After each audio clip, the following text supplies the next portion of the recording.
Live this life like a wayfarer journeying, like a stranger on his way back home.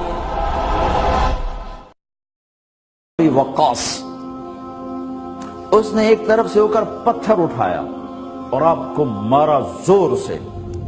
صحابہ کی نظریں تھی تلواروں پر، نیزوں پر، تیروں پر.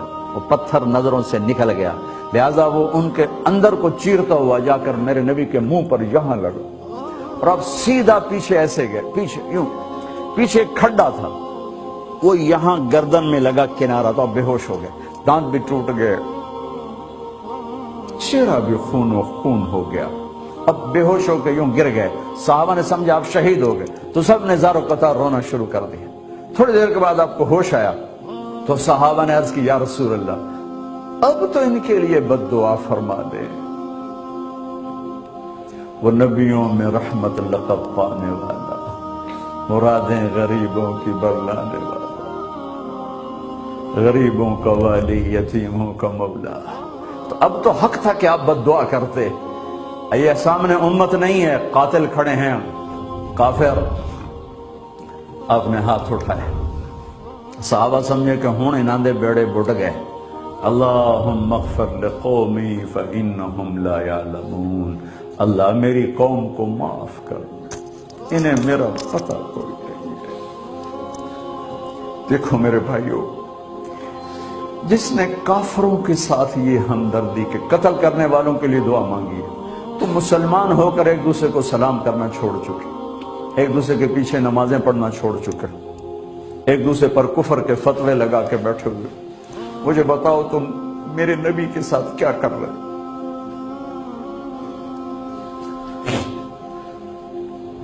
وہ تمہیں فرقوں میں بانٹ کر گئے تھے یا امت بنا کر گئے تھے؟ کیوں اس نادان کھیل میں اپنی زندگی برباد کرتے ہو؟ کیوں نے مسلمان بن کے رہتے ہو؟ اس امت میں اختلاف شروع سے ہے، ہمیشہ رہے گا. یہاں تک نہ جاؤ کہ ایک دوسرے پر کفر کے فتوے. جنت میں کون جائے گا؟ سنیوں نے کہا وہابی کافر، وہابیوں نے کہا سنی کافر، بریلیوں نے کہا دیوبندی کافر، دیوبندیوں نے کہا بریلوی کافر، شیعہ نے کہا سنی کافر، سنی نے کہا شیعہ کافر. جنت میں کون جائے گا؟ کچھ تو بھائیو میرے نبی کی محنت کی قدر کرو. میرے نبی تو غیروں کو اپنا بنانے آئے تھے، ہم نے اپنوں کو غیر بنا دیا. جو نفرت کی آگ وہاں بھڑک رہی ہے یہاں مت بھڑکاؤ. جاؤ میرے دیس میں دیکھو کتنے سر کٹ چکے، کتنے سہاگ اجڑ گئے، کتنی مائیں بے آسرا ہو گئیں، کتنی جوان بیٹیوں کی مانگ ویران ہو گئی.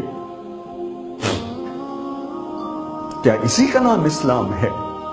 اسی کا نام عشق رسول ہے؟ اسے وہ دین کہتے ہیں. ایک دوسرے کی مسجدوں میں نہیں جاتے ہو، ایک دوسرے کے پیچھے نمازیں نہیں پڑھتے ہو، جنت کے ٹھیکیدار بن گئے ہو.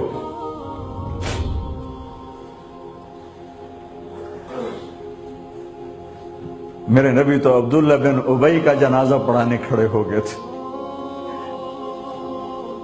جس کا کفر ابو جہل سے بھی بڑا ہے.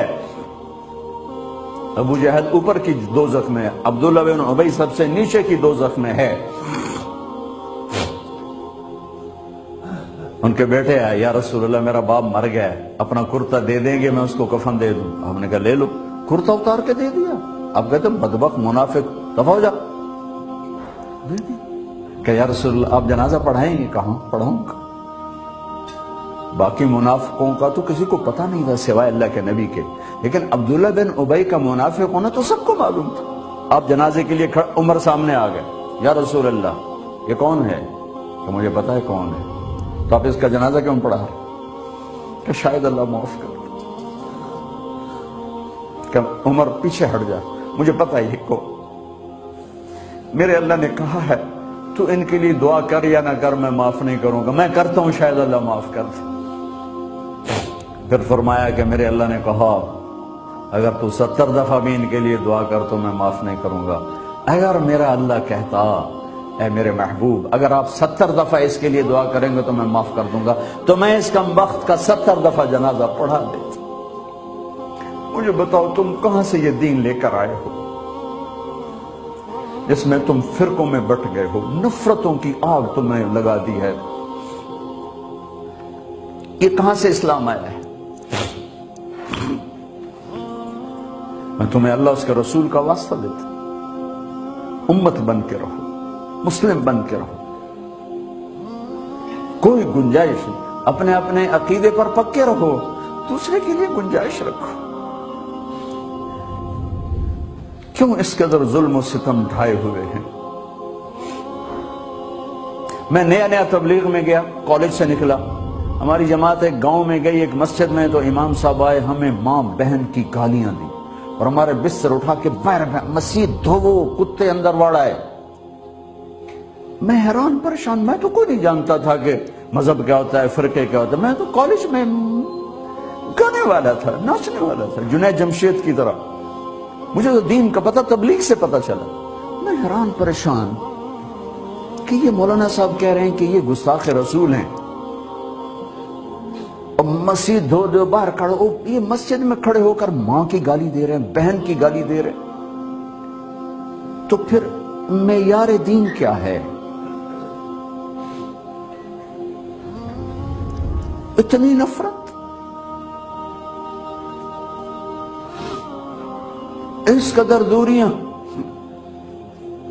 اگر ہم کافر تھے تو ہمیں گلے سے لگاتے، ہمارے نبی کی طرح ہمیں کھانے کھلاتے، ہمیں پانی پلاتے، پھر ہمیں بات سمجھاتے، لیکن ماں بہن کی گالیاں، مسجد میں کھڑے ہو کر، امام مسجد۔ ہم پنجاب کے زمیندار ہیں، گالی دینا ہماری سرشت میں ہے، لیکن مسجد میں کانپ جاتے تھے کہ کسی کو الو کا پٹھا بھی کہہ دیں۔ ہمارے بزرگ بڑے بھی بہت گالیاں نکالتے تھے، لیکن مسجد میں کسی کو جرت نہیں ہوتی تھی کہ میرے والد مرحوم خود بہت غصے والے بڑے سردار آدمی تھے، تو تھوڑی تھوڑی بات پہ مار پٹائی گالیاں، لیکن میں نے نہیں اپنے باپ کو مسجد میں سنا غصے میں بھی کسی کو گالی دیتے ہوئے۔ ماں بہن کی گالیاں نکالو، اور ساتھ یہ کہہ رہے ہیں کہ یہ گستاخ رسول ہیں، ہم یہ کافر ہیں، ان کو نکال دو، کتے آ گئے، مسجد دھوو۔ میرے نبی کے دور میں تو کافر آ کے مسجد میں رہتے تھے۔ میرے بھائیو، جو میں عرض کر رہا ہوں، میں اپنا دکھڑا بیان کر رہا ہوں، اس کی سنگینی کو سمجھو۔ یہ پاؤنڈ ڈالر نہیں بچائیں گے جب ہم آپس میں ٹوٹ جائیں گے۔ اللہ نے مجھے دنیا میں پھرنے کا موقع دیا، بار بار دیا، اسی تبلیغ کے سلسلے میں۔ سب سے زیادہ میں اسپین میں جا کے دکھی ہوا، اور میرا دکھ یہ نہیں تھا کہ ہماری یہاں 800 سال حکومت تھی اور ختم ہو گئی، میرا دکھ یہ تھا، میں اس پہ رویا مسجد قرطبہ میں، کہ جس وجہ سے اسپین تباہ ہوا وہ ساری وجہ میرے دیس پاکستان میں موجود ہے اس وقت، اور ہوش نہیں ہے کسی کو۔ مذہب پر لڑائی، سیاست پر لڑائی، دین پر نفرت، سیاست پر نفرت، قوم پہ نفرت، صوبے پہ نفرت، پیشے پہ نفرت، نفرت نفرت نفرت۔ میرے نبی نے پوچھا اسلام کا سب سے مضبوط عمل کیا ہے؟ صحابہ نے کہا نماز، آپ نے کہا نہیں۔ صحابہ نے کہا جہاد، آپ نے کہا نہیں۔ صحابہ نے کہا روزہ، آپ نے کہا نہیں۔ صحابہ نے کہا حج، آپ نے کہا نہیں۔ کہ یا رسول اللہ پھر آپ بتائیں؟ فرمایا دین کا سب سے مضبوط عمل محبت ہے، محبت ہے، محبت ہے۔